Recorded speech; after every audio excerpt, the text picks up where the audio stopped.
Sí, bienvenidos todos, tomemos nuestro lugar, tomemos nuestra Biblia, tomemos una posición y una actitud correcta para escudriñar la palabra de Dios. También damos la bienvenida a aquellos hermanos, amigos que nos sintonizan por medio de la iglesia virtual, de lo digital. También Dios les bendiga. ¿Quién dice amén? Así que en nombre de Dios entremos al estudio de esta noche. Y Diario de un Discípulo, recuerde que es el título general. Ya vamos en el día número 74, que tiene por tema un rey muy distinto. Un rey muy distinto. Y le voy a dar lectura, usted me acompaña con su vista, Juan capítulo 12, versículos del 12 hasta el 19. Y la bendita palabra dice así: el siguiente día, grandes multitudes que habían venido a la fiesta, al oír que Jesús venía a Jerusalén, tomaron ramas de palmera y salieron a recibirle y clamaban: ¡Hosana! Bendito el que viene en el nombre del Señor, el Rey de Israel. Y halló Jesús un asnillo y montó sobre él, como está escrito: no temas, hija de Sión, he aquí tu rey viene, montado sobre un pollino de asna. Estas cosas no las entendieron sus discípulos al principio, pero cuando Jesús fue glorificado, entonces se acordaron de que estas cosas estaban escritas acerca de él y de que se las habían hecho. Y daba testimonio la gente que estaba con él cuando llamó a Lázaro del sepulcro y le resucitó de los muertos. Por lo cual también había venido a la gente a recibirle, porque había oído que él había hecho esta señal. Pero los fariseos dijeron entre sí: ¿ya veis que no conseguís nada? Mirad, el mundo se va tras él. Un rey muy distinto. Yo quiero que escuches con mucha atención, que me pongas atención, el siguiente fragmento histórico que te voy a relatar. Y dice así: son los primeros años del siglo XIX. Francia defiende su legado ante la potencia emergente del Reino Unido. Napoleón Bonaparte, como emperador, decide como estrategia atacar la península ibérica, es decir, España y Portugal. Así que cruza los montes Pirineos, esos que marcan una frontera natural entre Francia y España. Y un 6 de enero de 1809, a las 4 de la tarde, montado en Marengo, su caballo blanco favorito, con el puño en alto y acompañado de 12,000 hombres, atraviesa el puente mayor de Valladolid y toma la nación, la cual va a dominar por escasos 3 años. Los ciudadanos de aquel país fueron tan indiferentes para con él siempre, jamás vitorearon un viva el emperador, no se quitaban sus sombreros en señal de respeto, porque no era su rey, fue impuesto por la violencia. Yo no sé si alguna vez tú has estado en algún mitin político, pero seguro has visto alguna toma de poder por medio de la televisión. Muchos vitorean al ganador, ¿verdad? El ganador está con un semblante orgulloso de haber conseguido la victoria, quien está rodeado de decenas de guardaespaldas. El pueblo ondea las banderitas del país y se viste con los colores del partido que quedó al mando. Y otros se lamentan porque saben en el fondo que se ha impuesto la corrupción. Más o menos le adelanto lo que va a pasar en el 2024. La porción de las escrituras que usted y yo acabamos de leer es un momento único en la historia social judía. Es uno de los pocos relatos que los 4 evangelistas recogen. Y también es una profecía mesiánica cumplida. Esto que acabamos de leer es domingo. Literal es el día domingo, el famoso domingo de Ramos, que usted habrá escuchado tantas veces. Significa que faltan 5 días para la Pascua. Yo quiero que usted vaya al 12:1 de Juan, que dice así: 6 días antes de la Pascua.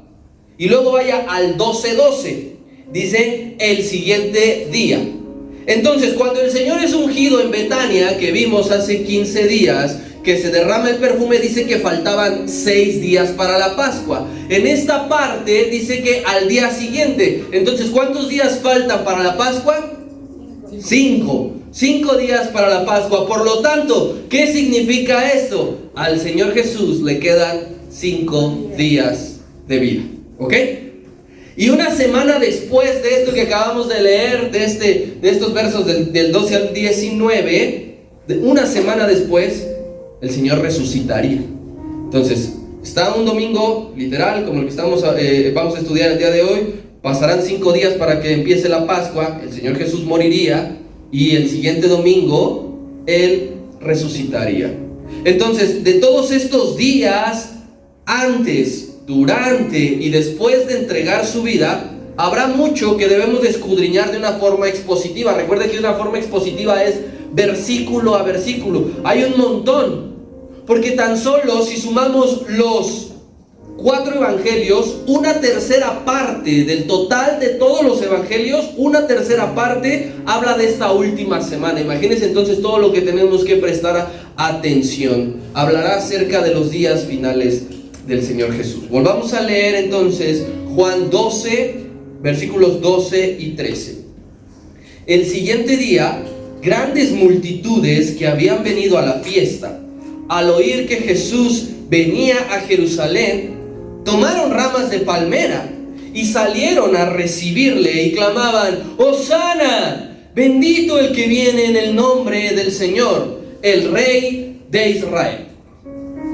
No quiero que usted y yo nos vayamos con la finta de este acto, porque a lo mejor lo habíamos leído anteriormente y nos emocionaba el hecho de que los judíos decían: al fin están dándole la bienvenida al Señor Jesús, al fin están diciéndole: Hosana, pasa, eres bienvenido, te recibimos, te aceptamos, te reconocemos. Yo no quiero que usted se vaya con esa finta, porque leerlo de esa manera podría engañarnos. Vamos a entender qué es lo que sucede.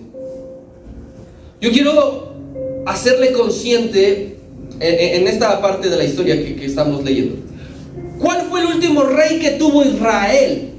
¿Cuál fue el último rey judío, israelita, que tuvo la nación de Israel?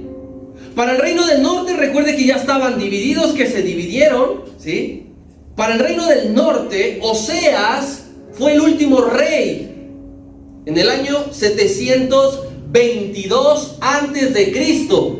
Entonces estos muchachos llevaban 7 siglos sin rey, hasta que fueron arrasados por Asiria y fueron esparcidos y únicamente quedaron algunos. Y para el reino del sur, el último rey que hubo fue Sedequías, y este hombre fue llevado cautivo a Babilonia por Nabucodonosor en el año 586 antes de Cristo. Entonces llevaban un montón de tiempo sin rey, la nación de Israel. Porque después de que se cumplen los 70 años de cautiverio, después del regreso, no tuvieron un rey como tal. Tuvieron líderes encargados de la restauración de la ciudad, que fungieron como gobernadores, pero no eran reyes. Recuerde usted a Zorobabel, recuerde usted a Nehemías. Ellos eran encargados de la obra, pero eran gobernadores, no eran reyes. Entonces, durante los últimos 3 profetas que tuvo la nación post-exilio, ¿cuáles son los últimos 3 profetas que tuvo la nación de Israel que vienen en orden bíblico? ¿Cuáles son los últimos 3 profetas menores? Ageo, Zacarías y Malaquías. Esos 3 profetas son profetas post-exilio. Quiere decir, querido hermano, que esos 3 profetizaron y no había rey en la nación de Israel. Yo quiero darle un ejemplo para que lo pongamos mucho más en contexto. Quiero que vaya buscando usted a los profetas tímidos. ¿Sabe por qué son los profetas tímidos? Porque siempre se esconden. ¿Quién los encuentra rápido? A ver, vaya usted a Sofonías capítulo 1. ¿Sí? Son bien penosos estos profetas, siempre se andan escondiendo. Sofonías 1:1. Y dice así: este profeta Sofonías no fue de los post-exilio. Y vea cómo introduce el libro. Dice: la palabra de Jehová vino a Sofonías, hijo de Cusi, hijo de Geladías, hijo de Amarías, hijo de Ezequías, en días de Josafat, hijo de Amón, rey de Judá. Aquí está diciendo que este es un ejemplo cuando todavía en Israel había profeta y había rey. Y ahora yo quiero que vayamos a Ageo, avance un profeta más, capítulo 1, versículo 1. Y dice, en el año segundo del rey Darío, ya no es rey, ya no es un rey judío, es un rey pagano.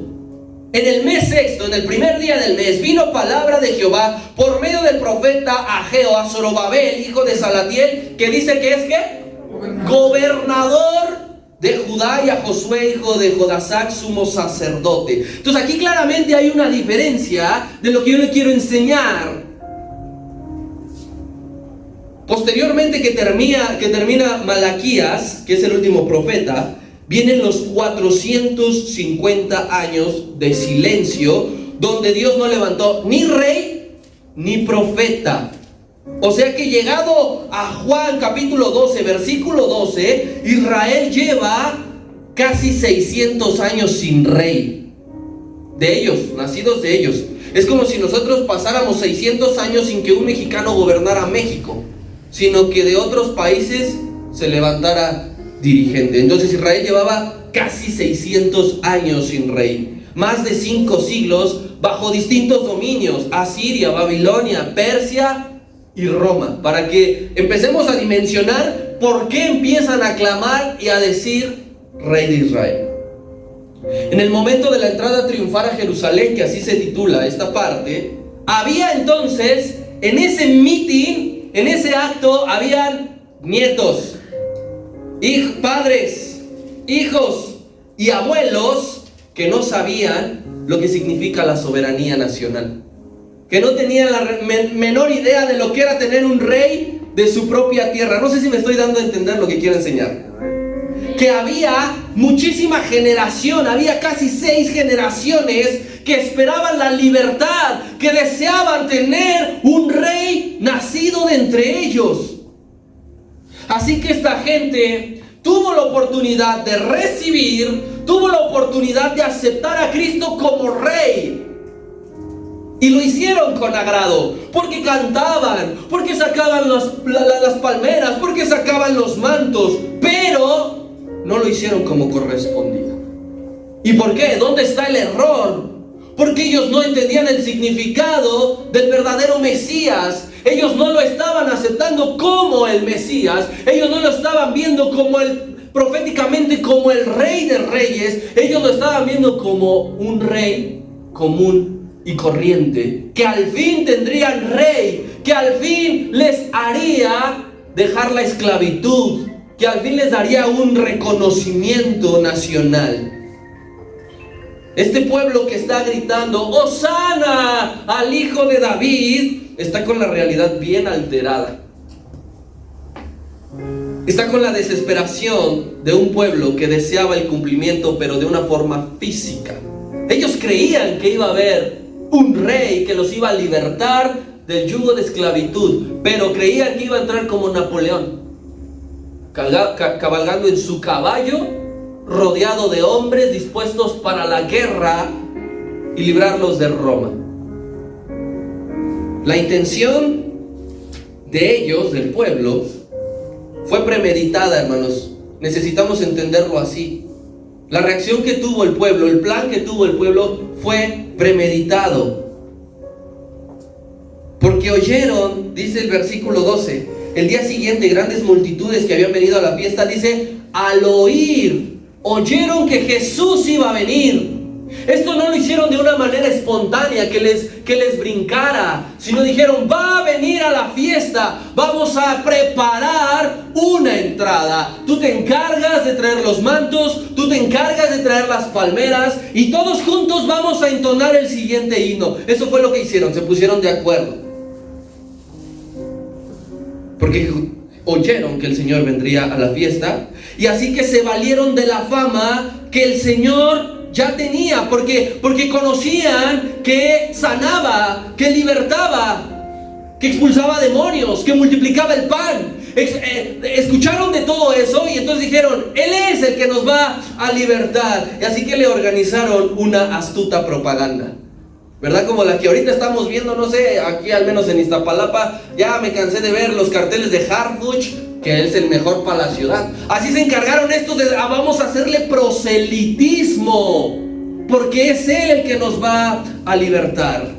Entre toda esta gente que se había organizado para hacerlo rey, también estaban los curiosos que habíamos visto, que habían ido a ver si Lázaro había resucitado o no. Si se acuerda que lo vimos la semana pasada. Entre esos curiosos estaban los sensacionalistas, los que dijeron, es que Él hace milagros, Él es que tendremos un rey y nunca nos va a faltar el pan, porque si yo no trabajo y no cosecho, voy con Él, que hago una oración y se multiplica para 5,000, para 3,000 personas.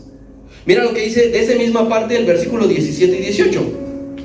Y dice así: y daban testimonio la gente que estaba con él cuando llamó a Lázaro del sepulcro. Ahí están los sensacionalistas, los que vieron cuando lo resucitó de los muertos. Dice: por lo cual también había venido la gente a recibirle. Estos mismos habían venido porque habían oído que él había hecho esta señal. Dijeron: es este.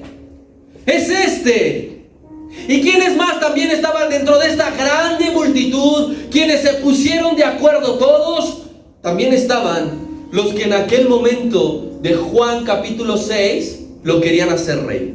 Él multiplica el pan y los peces y dice que fueron para tomarle y hacerlo ¿qué? Rey.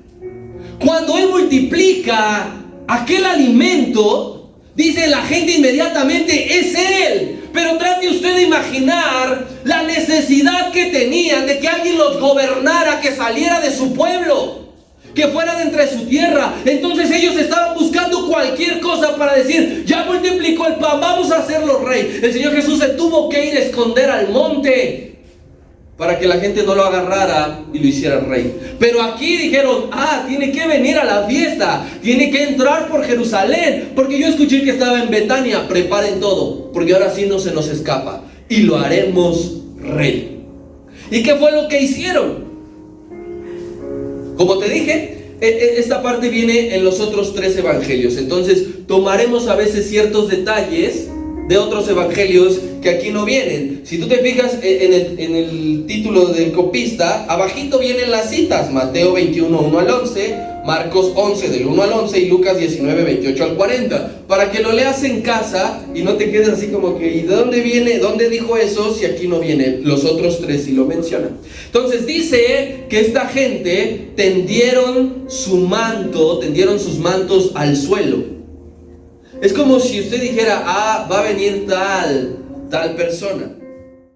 Entonces cada uno tomó apresuradamente su manto y lo puso debajo de Jehú en un trono alto, y tocaron corneta y todos dijeron a una sola voz que Jehú es rey.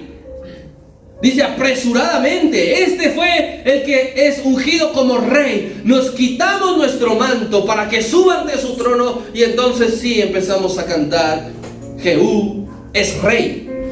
Entonces yo creo que dejaron a un halcón cerca de la entrada a Jerusalén que conectaba con Betania, y dijeron: tú nos vas a avisar cuando él venga. Y entonces dieron aviso: el Señor ya viene, ya viene, ya viene. Y cuando el Señor cruzaba, entraba por la ciudad, todos tendían sus mantos. Todos hacían lo mismo que hicieron con Jehú y que hacían con todos los reyes. Estaban tan ávidos de un rey que ocuparon lo que antes se hacía. ¿Qué más hicieron? Utilizaron ramas de palmera. Las ramas de palmera son frondosas, y a la par que ocupaban las ramas y las agitaban, cantaban. No era únicamente que hacían esto y listo, sino a la par que hacían esto, cantaban. No nada más cantaban, sino cuando cantaban, ondeaban las palmeras. ¿Y qué sucede? Eso se hacía, ese acto se hacía durante la celebración de la fiesta de los tabernáculos, para conmemorar la libertad de Israel. En el acto de recordar que el Señor los había sacado de Egipto, en la fiesta de los tabernáculos, ellos ocupaban las ramas y ondeaban, porque habían sido libres, y estaban haciendo lo mismo porque creían que ahora sí iban a dejar de servir a los romanos, que ahora sí iban a poder tener una vida normal. Y también las ocupaban este mismo acto de cantar y de mover las palmas en celebraciones de victoria. Yo no sé si tú recuerdas cuando David y Saúl todavía se llevaban bien. Antes de lo que te voy a platicar, David y Saúl todavía se llevaban bien. Saúl estaba tan agradecido que David había matado a Goliat. Y dice que salieron a la guerra contra los filisteos y ganaron. Y cuando volvieron, dice que la gente empezó a vitorear y que las jóvenes comenzaron a danzar. Y allí se rompió la relación, porque allí es cuando se compone el famoso dicho: Saúl mató a 1000 y David a sus 10,000. Y entonces todo esto, querido hermano, que yo le estoy haciendo, Saúl era rey, David iba a ser rey. Entonces el tirar los mantos, el agitar las palmas, el cantar, lo hacían siempre con los reyes de título. Y eso quisieron hacer con el Señor. Quisieron aplicar exactamente la misma. Eso no viene, lo que le voy a relatar a continuación, no viene en nuestras Biblias normales. No sé si alguien tenga en casa una Biblia con los famosos libros apócrifos, esos que vienen a la mitad. Allí hay un libro que se llama Macabeos y está dividido en dos partes: primero de Macabeos y segundo de Macabeos. Estos eran un grupo subversivo, eran judíos después de esto, en el cual lucharon contra el gobierno de un tirano llamado Antíoco Epifanes. Y los Macabeos vencieron al yugo de esclavitud, y dice que cuando volvieron de la ciudad cantaban exactamente lo mismo y hacían exactamente lo mismo. ¿Por qué? Porque los judíos que están aquí en la entrada triunfal pensaron: ahora sí viene quien va a derrotar a los romanos, pero con espada. Ahora sí les va a ganar en estrategia militar. Ahora sí, Él es quien nos va a dar lo que tanto habíamos pedido.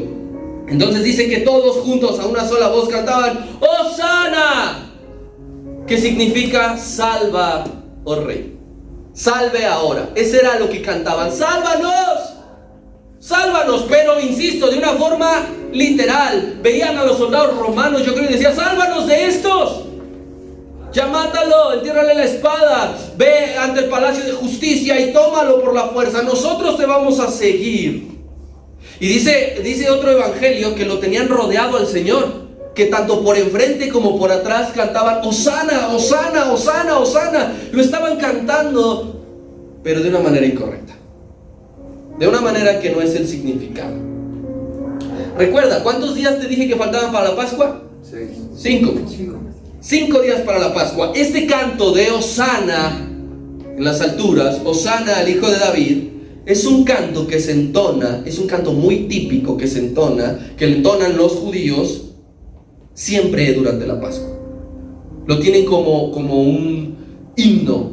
Es como, por ejemplo, no sé, 15 de septiembre, ¿cuál es una canción típica que ponen los borrachos a las 2 de la mañana? El rey. No, el rey. México lindo y querido, ¿no? Guadalajara, ese tipo de cosas. Los judíos en su celebración también tenían su himnario. Y entonces este era uno de los cantos que todas las Pascuas cantaban. Este es uno de los primeros cantos que aún en la actualidad los niños judíos deben de aprenderse. Los niños judíos, así tenemos a Keilita, a Joana, a Josuecito, así es como decirles: tienen que aprenderse este canto, porque lo cantamos todos los 24, 25 de diciembre. Mira, vamos a recordar esa parte a Salmo 118. Lo ponen aquí, por favor. Salmo 118, verso 25.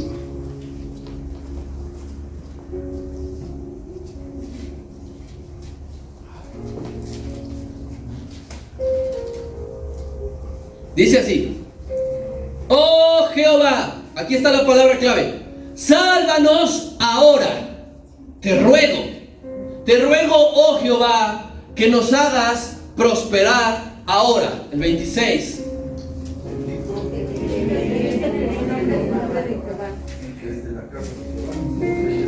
Dice: bendito el que viene en el nombre de Jehová, desde la casa de Jehová os bendecimos. Y ellos cantaban: bendito, Hosana, bendito el que viene en el nombre del Señor, el Rey de Israel. Entonces ellos hicieron el plan perfecto. Lo recibimos como rey con los mantos, lo recibimos en victoria con los cánticos, con las palmas, y le decimos que Él es nuestro rey y que se está cumpliendo la profecía. En el fondo de esto usted podría decir: amén, gloria a Dios. Qué bonito momento, me hubiese gustado estar allí para yo también cantar de mi ronco pecho, para yo decir en qué tono la están cantando, para descomponerla. En el fondo, querido hermano, esto que ellos estaban haciendo y diciendo era el pedido de un pueblo que estaba ignorando lo que cantaba. No tenían ni la más remota idea de lo que significaba lo que estaban cantando. Era un pueblo convenenciero que estaba usando las escrituras como parte de su chantaje. Y era un pueblo angustiado que solo buscaba salir de ese yugo. Era lo único que quería. Porque esos mismos que estaban diciendo aquí: Hosana, Hosana al hijo de David. ¿Cuántos días te dije que faltaba para la Pascua? 5 días después estarían gritando: crucifícale. Estos que aquí vemos y que decimos: me hubiera encantado, yo me unía a la fiesta, yo llevaba el pandero, yo danzaba, yo vitoreaba, yo coreaba más alto, solamente fue impulsado por una angustia de ya no soporto a los romanos. Porque 5 días después estarían diciendo: danos a Barrabás y a este crucifícale.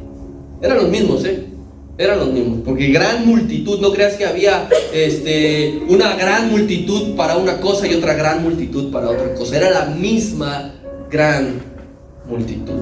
Entonces la enseñanza es esta: motivados por la desesperación, no es correcto buscar a Dios. Estos estaban desesperados y estaban buscando a Jesús. Cuando tú te sientas desesperado de una manera que solamente lo quieres momentáneamente, que solo lo quieres para que te saque del apuro, no es correcto que busquemos a Dios. Ay, es que se me acerca el pago de la renta. No, ahorita me voy a poner a orar que el Señor haga un milagro, porque si no, no sé qué voy a hacer. Cuando fuiste quizá a que te hagan unos estudios y que el dictamen arrojó que tienes una enfermedad, que tienes esto, buscas al Señor. ¿Por qué no lo buscaste antes? Porque ahora estás desesperado, porque ahora no sabes qué hacer, porque no tienes dinero para la medicina, porque te duele, porque estás solo. Pero ¿por qué no lo buscas antes? ¿Por qué este pueblo no lo buscó antes? Oportunidades tuvieron todos los días. Lo mismo que le dijo a los fariseos, a los soldados romanos, se lo dijo al pueblo: todos los días estaba con ustedes predicando en el templo, ¿por qué no me agarraron allí? Todos los días estaba predicando, ¿por qué no me aclamaron allí? ¿Por qué no me buscaron? ¿Por qué no se acercaron? ¿Por qué justo 5 días antes de entregar su vida? ¿Por qué no es bueno entonces buscar a Dios en medio de la desesperación? Porque pronto te olvidarás de Él. ¿Cuántos días pasaron para que este pueblo se olvidara del Señor como rey? 5. ¿Cuántos días pasan cuando tú recibes tu milagro, cuando tú recibes lo que buscabas, cuando tú recibes lo que necesitabas para que te olvides del Señor y para que no vuelvas a buscarlo en oración hasta que te vuelva a pasar algo, hasta que te vuelva a ocurrir algo, hasta que tengas una necesidad?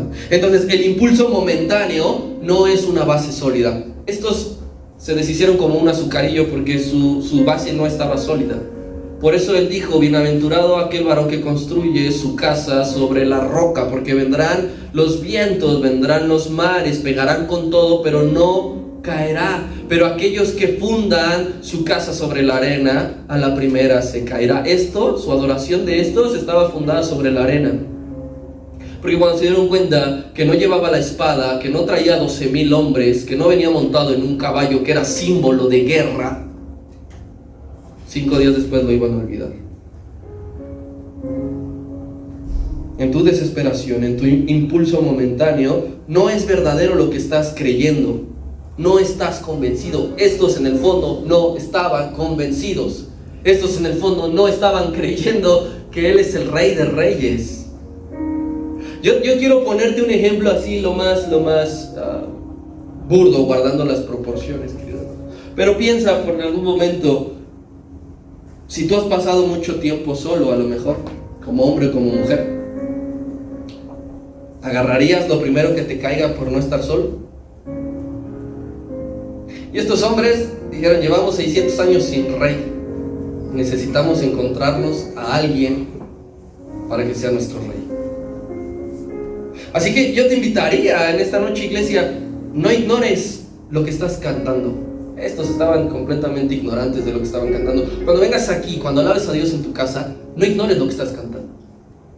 Hoy nosotros decíamos, alabad servidores del Señor, todo lo que respira, alaba al Señor. No ignores lo que estás cantando. No repitas por repetir, porque así dice la letra, porque si no los de enfrente me ven feo, o porque está escrito aquí. No lo hagas por eso. Sé consciente de lo que significa decir todo lo que respira, alabe a Jehová. Porque es cuando tiene peso tu alabanza y tu adoración. Es cuando tiene peso las palabras que le dedicas al Señor. Porque si estás así viendo lo que papa la mosca y tú nada más estás moviendo los labios porque ya te la sabes de memoria, pero no estás conectado, no estás meditando, no estás hablando con verdad, estás solamente cayendo en lo mismo que ellos. Hay que ser conscientes de cualquier palabra que le decimos a Dios y lo que significa. Cuando tú le dices te amo, no le estás diciendo a la aventona, a la ligera. Cuando le digas te amo es porque lo sientes, es porque lo sabes, es porque lo demuestras. No intentes chantajear al Señor con las escrituras como ellos. Cantaban antes nuestros estos, ¿verdad? En alguna parte de las escrituras, el himno número tal dice esto. No intentes chantajear al Señor con la palabra, Él la creó, de Él sale, Él la conoce. Esa, chantajear al Señor con las escrituras, es una estrategia del diablo.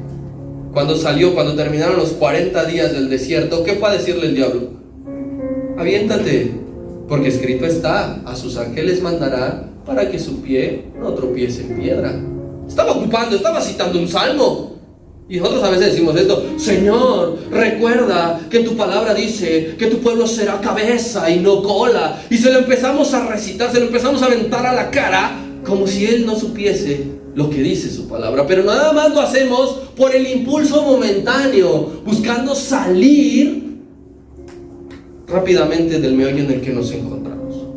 ¿Y qué más sucede? Ahora leamos versículo 14 y 15. Ya ellos cantaron, y a la par la historia dice: y halló Jesús un asnillo y montó sobre él, como está escrito: no temas, hija de Sión, he aquí tu rey viene montado sobre un pollino de asna. Pero cuando tú y yo creemos que le tomamos una ventaja al Señor, ya no lo adelantamos, ¿verdad? Imagina que vayamos manejando en carretera y decir: ay, este camión viene bien lento, pues ahorita lo rebaso. Pensamos muchas veces nosotros que ya le ganamos al Señor, que somos más hábiles que Él, que ya lo tenemos en el bolsillo. Ya le canté, ya le dije que Él es mi rey, ya oré, ya le demostré que estoy leyendo las escrituras porque le he dicho textos. Cuando nosotros creemos eso, nuestro Dios ha preparado desde mucho antes el escenario. Él no deja nada para la improvisación.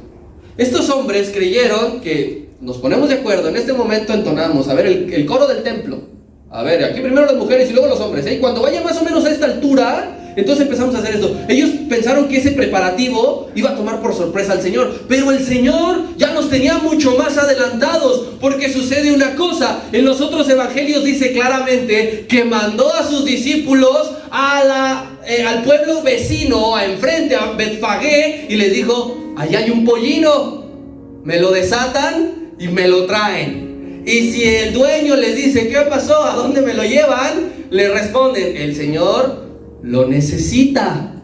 Entonces fíjate, mientras el pueblo pensaba que todo ya estaba armado, el Señor ya sabía en qué momento iban a ir los discípulos por el pollino en el que el Señor iba a estar entrando. No sé si me estoy dando a entender, porque el Señor nunca deja nada a la improvisación. Si tú crees que tu alabanza está disfrazada, Él ya sabe lo que vas a cantar ¿Cómo lo vas a cantar? ¿Para qué lo vas a cantar? ¿Por qué lo vas a cantar? Él ya lo sabe. Antes de que nosotros llegáramos aquí, Dios ya sabía cómo íbamos a entonar nuestras alabanzas. Así que los otros evangelios dicen que un amigo secreto del Señor le dijo, ¿ves? Y lo tomas. Era un amigo secreto del Señor quien proveyó al pollino, a un burro bebé. Y así, con el versículo número 15, el que usted lee allí, el de no temas, hija de Sión, se estaba cumpliendo una profecía que dijo el profeta Zacarías 500 años antes. 500. A veces tú y yo queremos ver las promesas de Dios cumplidas saliendo. O ahorita. Bueno, mañana. Para que vean que no soy desesperado. ¿Cuánto esperó el pueblo para la promesa mesiánica cumplida? 500 años. Representan 5 generaciones. No lo veo yo, no lo ve mi hija, no lo ve mi nieto, no lo ve mi bisnieto, sino hasta mi tataranieto. Y yo voy a estar bien comido por los gusanos. Bueno, que se van a sentir estafados, va a decir, ¿y qué carne le comemos? Y ahora yo quiero que usted y yo nos traslademos un poco a los discípulos. No sabemos a quiénes dijo el Señor, no mandó a todos. No sabemos a quiénes les dijo, vayan y tómenlo. Esa es una encomienda incómoda. Imagínense que los manda a una aldea donde no conocen a nadie y le dicen, allí va a estar amarrado un pollino. Lo agarran, y si entonces alguien los ve y les dice, ahí es cuando dicen, el Señor lo necesita. O sea, no fueron y dijeron, me lo prestas. Imagínese usted que el Señor le diga, tienes que ir a la otra alcaldía con los bravucones de allá y tienes que ir a hacer esto. Ay, no le hagas, Señor. Pero ellos en ningún momento se negaron y dijeron, no, ¿cómo crees? Pues mándanos un recadito, ¿no? Para que... No. Ellos dijeron, órale. Y fueron en fe. A veces tú y yo pensamos un montón, ¿verdad? Decimos, ¿y si lo hago? ¿Qué va a pasar? ¿Y si voy? ¿Y si me quieren pegar? ¿Y si me corren? ¿Y si me linchan? ¿Y si esto? ¿Y si aquello? Piensa un poco en los discípulos, estaban obedeciendo. Pero nada se sale del control de Dios. Sabía en dónde, el Señor Jesús sabía en dónde iba a estar amarrado aquel animalito. No le dijo, lo buscan por toda la granja. No le dijo, compran el más barato. Le dijo, van a esa esquina, a esa calle, y allí lo desamarran. Lo que a nosotros, a mí, me dice algo claramente. Cristo sabe en dónde está cada burro. ¿Sabe dónde estoy yo ahorita? ¿Sabe dónde estás tú mañana? Él sabe exactamente dónde está cada burro. Él sabía dónde estaba Adán, ¿sí o no? ¿Por qué te escondes? ¿Sabía dónde estaba Caín, sí o no? Otro burro. ¿Sabía dónde estaba Jonás, sí o no? Porque Él sabe. Él manda a sus ángeles, Él manda a la gente, a los consejeros, a sus discípulos. ¿Sabes qué? Tal persona va a estar tal día, tal lugar acá. Vas y le hablas. Vas y le predicas. Nunca nadie se podrá esconder del Señor. Ni el burrito, ni usted, ni yo. Siempre Dios sabrá dónde estamos. Mientras todos los reyes y políticos, queridos hermanos, siempre montaban un caballo como símbolo de autoridad. ¿Recuerda lo que te leí de Napoleón? Entró con su caballo, el famoso, ¿de qué color es el caballo blanco de Napoleón? De allí viene. Porque siempre entraban montados en un caballo como símbolo de, esta es la guerra y he vencido. Esta es la conquista. Pero en esa ocasión especial, el Señor usó un asnillo. Todo lo contrario a lo de los reyes de la tierra, porque iba con total humildad. El Señor se dejó, y alguien podría decir, ¿por qué se dejó? Sí, sabía muy bien que no lo estaban haciendo de corazón. E incluso los defendió, porque es cuando dice la famosa frase, si ellos callan, las piedras hablarán. Pero entonces el Señor entra montado en un asnillo con humildad, pero sin dejar de ser lo que en realidad es, siendo juez. El Señor entra siendo juez a Jerusalén, pero ellos no lo veían. Ellos querían un hombre con una corona de oro y con un cetro. Pero él estaba entrando con plena humildad en su papel de juez y estaba siendo el rey de reyes y señores de señores. Yo quiero que vayas, búscame, Abby, por favor, rápidamente, Jueces capítulo 10. Jueces capítulo 10, verso 3. Amén. Dice así. Estamos hablando de la época de los jueces, como dice el nombre del libro. Tras él, o sea, tras un juez que se murió, se levantó Jair Galadita, el cual juzgó a Israel 22 años. Y mira lo que hizo. Y dice, este tuvo poquitos hijos, 30, que cabalgaban sobre caballos. No. ¿Sobre qué cabalgaban? Sobre asnos. Y tenían 30 ciudades, cada uno era juez de una ciudad, que se llamaban ciudades de Jair hasta hoy, las cuales están en tierra de Galad, porque el montar en un asnillo es símbolo de juez. Solo que ellos esto no se acordaban del himno de Salmo 118, pero no se acordaban que montar sobre un pollino quiere decir que es juez.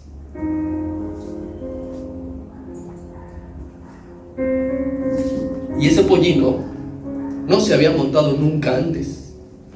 ¿Por qué? Porque el Señor no mandó traer uno ya más fuerte de piernas, ya más comprobado en la carga. ¿Por qué? Porque el propósito que tuvo el Señor al entrar a la ciudad era un propósito santo.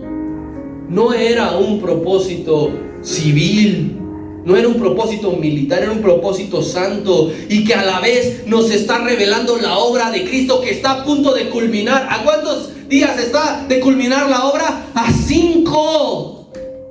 Y estos estaban cantando y no se daban cuenta que el rey venía como juez. Para la Pascua, querido hermano, para la Pascua, el cordero tenía que ser como sin mancha. El asnillo era no montado, no utilizado. Éxodo 12:5. Por favor, Abby. Para la Pascua, ese momento que estaba por llegar, el cordero tenía que ser sin mancha. El animal será sin defecto, macho de 1 año. Lo tomaréis de las ovejas o de las cabras, pero que sea sin defecto. ¿Por qué?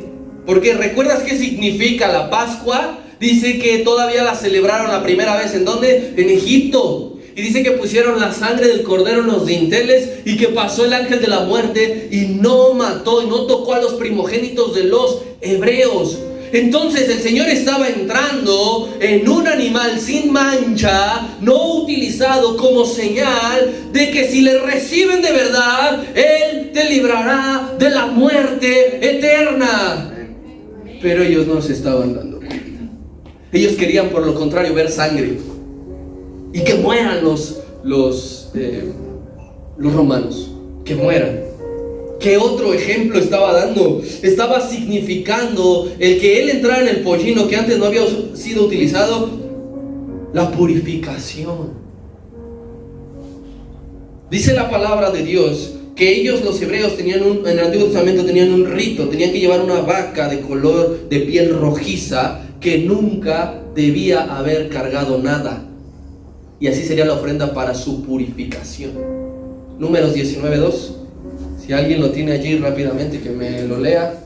Números 19. Esta es la ordenanza de la ley que Jehová ha prescrito diciendo: di a los hijos de Israel que traigan una vaca alazana, perfecta, en la cual no haya falta, sobre la cual no se haya puesto yugo. Entonces la ofrenda para el rito de la purificación tenían que llevar una vaca que no hubiese cargado nunca nada. Era para purificarlos. Así que cuando el Señor entra a la ciudad, les está diciendo, está simbolizando que el acto que está a 5 días de hacer es para purificarte a ti y a mí de todos los pecados. Pero ellos solamente clamaban: Hosana, mata a los romanos. Cristo nos purificó de todo pecado. Verso 16. Y dice: estas cosas, escribe Juan, no las entendieron sus discípulos al principio. Pero cuando Jesús fue glorificado, entonces se acordaron de que estas cosas estaban escritas acerca de Él y de que se las habían hecho. Ninguno de los presentes tenía idea de la clase, del tipo de rey que es Cristo. Y rey con mayúscula. Ninguno de ellos tenía idea, tantita, de lo que significaba lo que estaban haciendo, ni lo que el Señor les estaba mostrando. Porque nuestro Cristo, nuestro Señor Jesús, es un rey muy distinto a cualquiera que haya ocupado alguna vez un cargo de eminencia. Un rey muy distinto. Así que Juan, con toda honestidad, reconoce: los discípulos no entendieron. Yo sí, dice. Pero aquí dice claramente: los discípulos no entendieron. Pero vamos a tomarlo que él tampoco. Con toda honestidad reconoce: ni siquiera nosotros habíamos entendido. No solamente la gente no entendía, sus discípulos no entendíamos, porque los discípulos también esperaban la restauración de Israel en ese tiempo. Señor, ¿cuándo serán estas cosas? Que será la restauración del reino de Israel. Queremos sangre, queremos violencia. Le traigo el ojo a 2, 3 guardaespaldas, guaruras romanos, que ya me quiero descabechar. No lo entendieron. ¿Cuándo lo comprende Juan? 70 años después. 70. No al día siguiente. Trata de imaginar a Juan desterrado en Patmos, escribiendo el Evangelio, escribiendo las cartas, escribiendo el Apocalipsis, diciendo: qué menso fui. Al fin le entiendo. Porque Juan había terminado ya de recibir la poderosa revelación del Apocalipsis y ya tenía que escribir. Y es allí, cuando el Señor le revela lo que va a pasar en el cielo, que él entiende lo que significaba esto. Pero aquí te tengo una diferencia.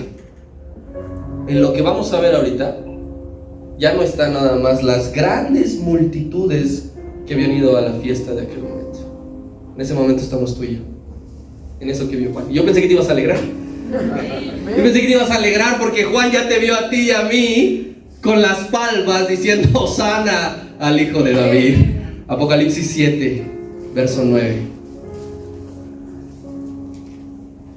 Si tú dices: hubiese querido estar en la entrada triunfal, no te preocupes, vas a estar en el cielo. Dice Juan: después de esto miré, y he aquí otra gran multitud, la cual nadie podía contar. Eran de todas las naciones, no nada más eran judíos, eran de todas las tribus, de todos los pueblos, hablaban todos los idiomas, que estaban delante del trono y en la presencia del Cordero, vestidos de ropas blancas. ¿Y qué decía que tenemos? Palmas. Y dice el 10: y clamaban a gran voz: la salvación pertenece a nuestro Dios, que está sentado en el trono, y al Cordero. Pero yo quiero hacerte aquí una especificación. Déjame ese verso allí.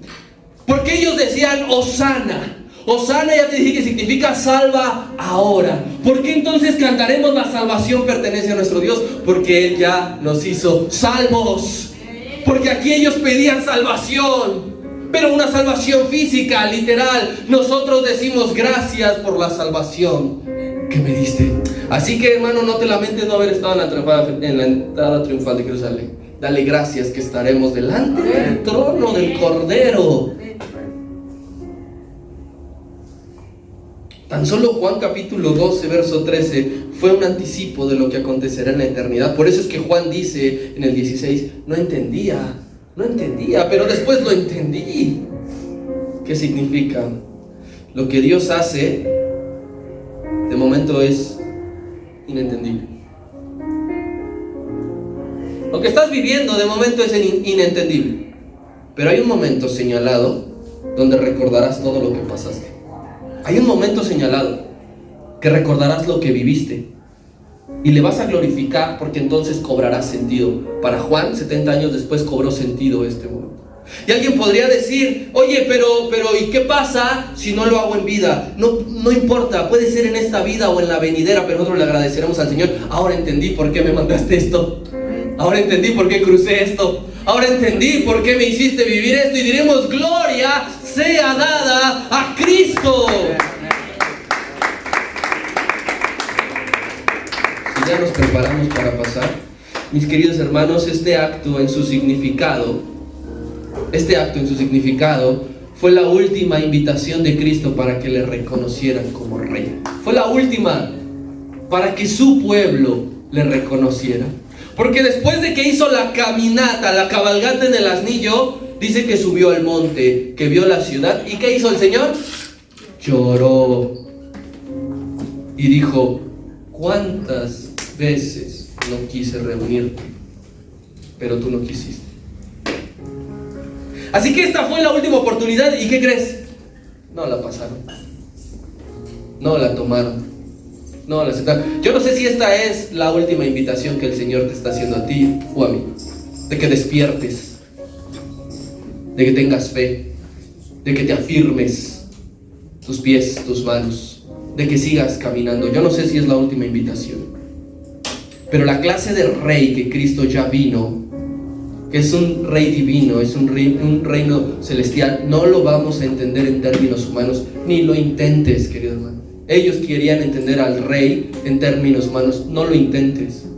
No digas, los presidentes duran tanto, hacen esto, proveen aquí, proveen allá, porque nuestro rey es muy distinto. Y eso sí, también dice Apocalipsis, que cuando Él venga por segunda vez, ya no vendrá en el asnillo, ya vendrá en el caballo, porque ya vendrá a enjuiciar a aquellos que no lo aceptaron en la primera. Si estás conmigo allí, la gente ve en el Señor Jesús lo que le conviene e ignora lo que le incomoda. Ignoraron todas sus enseñanzas, pero veían a un potencial rey para coronarlo. Tú y yo debemos de amar al rey de la Biblia, hermano, al que viene aquí. No ames al que tú te formas, no ames al que tú esperas, ama al que escudriñas aquí todos los días. Muchos le han aclamado como rey, pero no se dejan gobernar por él. No debes de llamarle, iglesia, no debes de llamarle rey si su gobierno no está en tu corazón. Si su gobierno no está en tu vida, él no es tu rey. Y si tú dices, su gobierno, su voluntad es en mí, entonces Él es el Rey de Reyes, el Señor de los Señores. Ten interés en la realeza del Señor, reconócele y ríndete ante su